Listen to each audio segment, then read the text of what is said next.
Hello everyone, welcome back to my YouTube channel. मैं सिर्फ doctor Sanjay Singh. आज के इस वीडियो में बात करने वाली हूँ सciatica के बारे में, जिसे लेमन टर्म में sciatica या sciatica भी कहते हैं। sciatica का दर्द क्या होता है? जब भी आपको आपके कमर में निचले हिस्से से स्टार्ट होकर कोई दर्द आपके बटक्स में और बैक ऑफ थाइज से होता हुआ आपके पैरों तक जाता है, तो इस दर्द को sciatica का दर्द कहते हैं। तो आज हम डिटेल में इसी के बारे में जानेंगे कि sciatica का दर्द क्या होता है, किस वजह से होता है, किन लोगों को होने के चांसेस ज़्यादा रहते हैं, साथ ही साथ होम्योपैथी इसमें आपको कैसे हेल्प कर सकती है। वीडियो बहुत इन्फॉर्मेटिव होने वाला है, एंड तक ज़रूर देखिएगा। चलिए वीडियो को स्टार्ट करते हैं। दोस्तों, वीडियो में आगे बढ़ने से पहले अगर आपने मेरे चैनल को अभी तक सब्सक्राइब नहीं किया तो चैनल को सब्सक्राइब करके बेल आइकन ज़रूर प्रेस कर लीजिएगा। इससे आपको मेरी अपकमिंग वीडियोज़ की नोटिफिकेशन मिलती रहेगी और आप मेरा एक भी वीडियो मिस नहीं करेंगे। अब बात करते हैं sciatica की प्रॉब्लम के बारे में। sciatica एक बीमारी होने की जगह एक बीमारी का लक्षण होता है। इसमें आपको जो आपकी sciatic नर्व होती है उसके पूरे ही कोर्स में पेन महसूस होता है। जो हमारी sciatic नर्व होती है वो हमारे लोअर बैक में, लोअर स्पाइन से स्टार्ट होके दोनों ही पैरों में, buttocks, back of thighs, back of legs यानी हमारे काफ्स में, और वहाँ से होते हुए हमारे पूरे नीचे बिग टो तक आती है। इस नर्व के कोर्स में जब कहीं पर भी आपको दर्द होने लग जाता है तो उस कंडीशन को हम sciatica कहते हैं। अगर इसके कारणों की बात करें तो कारणों में 90% केसेस में अगर आपको हर्निएटेड डिस्क या स्लिप डिस्क की प्रॉब्लम होती है तो इसकी वजह से आपको sciatica का पेन होता है। इसके अलावा कई बार क्या होता है, जो हमारी स्पाइनल कनाल है वो थोड़ी सी नैरो होने लग जाती है, स्पाइनल स्टेनोसिस डेवलप होने लगता है। नैरो होने के बहुत सारे रीज़न हो सकते हैं। आपको डिस्क हर्निएशन हो सकता है, या आपको बोन्स पर आ जाए, मतलब एक्सेसिव बोन ग्रोथ हो जाए। इस तरह के कोई भी वजह से अगर आपकी डिस्क जो है नैरो होने लगती है तो इसकी वजह से जो हमारी नस होती है, sciatic नर्व होती है, उस पर पिंचिंग सा प्रेशर आता है, जिसकी वजह से आपको दर्द महसूस होता है। कुछ रेयर केसेस में ही आपको स्पाइनल कनाल का कोई ट्यूमर हो जाए तो इसकी वजह से आपकी नर्व कंप्रेस होती है और आपको बहुत ज़्यादा लक्षण डेवलप होते हैं sciatica के। इसके अलावा कौन कौन से लोग ऐसे होते हैं जिनको होने के चांसेस ज़्यादा होते हैं, तो वो लोग जिनको डायबिटीज़ है, क्योंकि डायबिटीज़ के केसेस में अगर आपकी डायबिटीज़ कंट्रोल नहीं रहती है तो आपकी नर्व्स जो है डैमेज होना स्टार्ट हो जाती है। इसके अलावा जिन लोगों में ओबेसिटी ज़्यादा यानी मोटापा ज़्यादा है तो उनको होने के चांसेस ज़्यादा होते हैं, क्योंकि जो हमारी स्पाइन होती है उस पर काफ़ी ज़्यादा वेट होता है, वजन पड़ता है, उसकी वजह से sciatica डेवलप होती है। इसके अलावा एज का भी फैक्टर है इसमें। एज रिलेटेड प्रॉब्लम जैसे कि हर्निएटेड डिस्क या स्लिप डिस्क या फिर बोन स्पर, ये सब लेटर एज में स्टार्ट होते हैं। या फिर आपको ऑस्टियोआर्थराइटिस हो गया, स्पाइन का आर्थराइटिस हो गया, तो उसकी वजह से भी डेवलप होने के चांसेस ज़्यादा रहते हैं। इसके अलावा अगर आपका ऑक्यूपेशन ऐसा है जिसमें आपको बहुत ज़्यादा वजन उठाना पड़ता है, बहुत टाइम तक बैठे रहना पड़ता है, प्रोलॉन्ग सिटिंग है या सेडेंट्री हैबिट वाला काम है, आपका पोस्चर अच्छा नहीं रहता, तो इसकी वजह से आपको होने के चांसेस बहुत ज़्यादा बढ़ जाते हैं।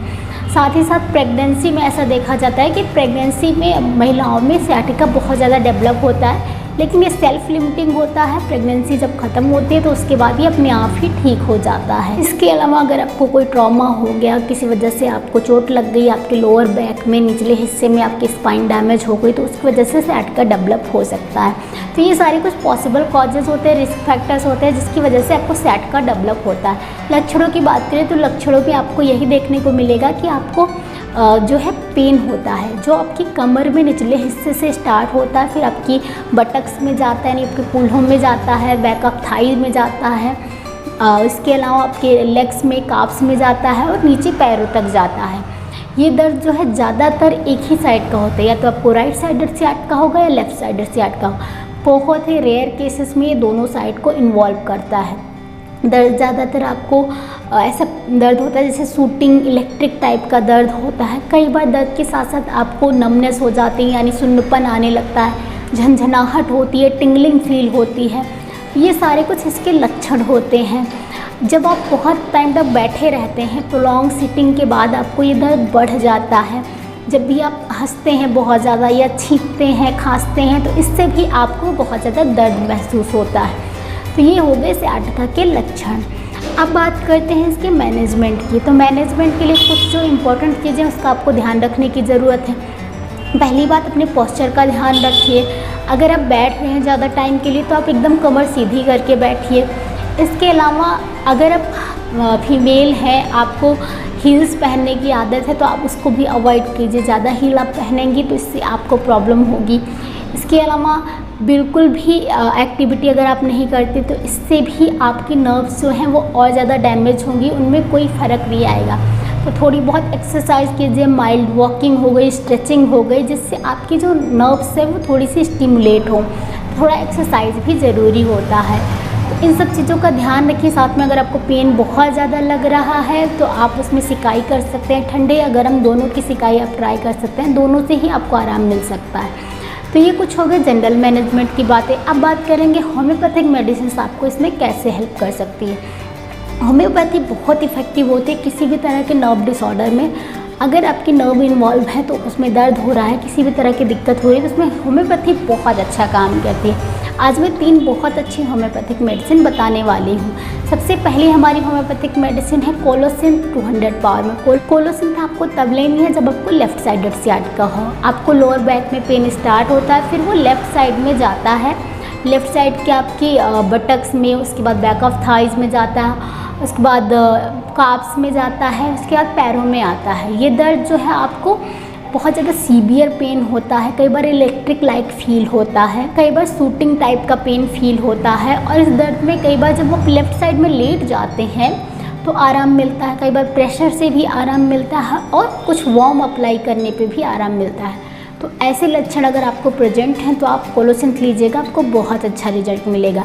दूसरी हमारी मेडिसिन है मैकफॉस 200 पावर में। मैकफॉस बहुत अच्छा काम करती है अगर आपका राइट साइड अफेक्टेड है, राइट साइड आपको पेन रहता है, आपके लोअर बैक से स्टार्ट होकर पेन पूरे लेग में जाता है, पीछे की तरफ पूरे ही पैर में ये दर्द जाता है, शूटिंग टेयरिंग टाइप का पेन होता है। और इस पेन में थोड़ा सा वार्म जब आप अप्लाई करते हैं तो इससे आराम मिलता है। और कई बार ये भी देखा जाता है जब आप अपने पैरों को एक्सपोज कर देते हैं कोल्ड चीज़ों से तो इससे आपको दर्द बढ़ जाता है। तो इस चीज़ में आपको मैकफॉस यूज़ करना है, बहुत अच्छा रिजल्ट मिलेगा।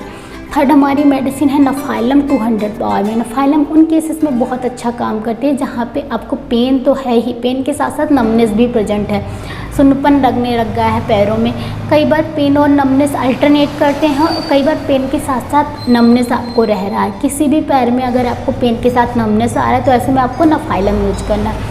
दोस्तों ये 3 होम्योपैथिक मेडिसिन मैंने बताई, इसके अलावा भी बहुत सारी होम्योपैथिक मेडिसिन है जो sciatica के वेर में बहुत अच्छा काम करती है और आपको जड़ से आराम दिला सकती हैं। तो अगर आपको भी sciatica की प्रॉब्लम है तो ज़रूर किसी होम्योपैथिक डॉक्टर से विजिट करके अपना ट्रीटमेंट लीजिए और आपको पूरी तरीके से आराम मिल जाएगा। अगर आप मुझसे ट्रीटमेंट लेना चाहते हैं तो आप मुझे इंस्टाग्राम पे कांटेक्ट कर सकते हैं, उसका लिंक मैं डिस्क्रिप्शन बॉक्स में प्रोवाइड कर दूँगी। इसके अलावा वीडियो अच्छा लगा तो वीडियो को लाइक कीजिए, चैनल को सब्सक्राइब कीजिए, फ्रेंड्स फैमिली ग्रुप के साथ शेयर कीजिए। मिलती हूँ अगले वीडियो में, तब तक stay healthy stay active. Thank you so much for watching.